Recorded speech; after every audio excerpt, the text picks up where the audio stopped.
Hello guys, আসসালামু আলাইকুম। তো আশা করি আপনারা সবাই ভালো আছেন। তো প্রতিদিনের মতো আজকে আমাদের 162তম, 62 কেন, সরি ভুল হয়ে গেছে, 192তম পিকনিক আজকে আমাদের।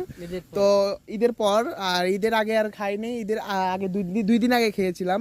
তো ঈদের প্রায় 3-4 দিন পর আবার আমরা 192তম পিকনিক। তো খুব শীঘ্রই আমাদের 200তম পিকনিক আসতেছে, আপনারা সবাই এটা দেখার জন্য।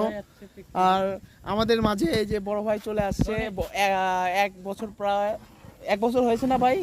হ্যাঁ, তার 1 বছর হয়ে গেছে। 1 বছর ধরে সে পিকনিকে আগত হচ্ছে না।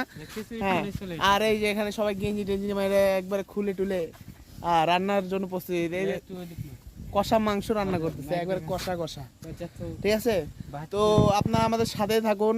তো প্রতিদিনের পিকনিক আপনাদের সাথে দেখাতে পারি না, যে গরম পড়ছে এলাকায়, এটার জন্য আপনাদেরকে দেখাতে পারি না। তো ভালো থাকবেন, আল্লাহ হাফেজ, টাটা, বাই বাই।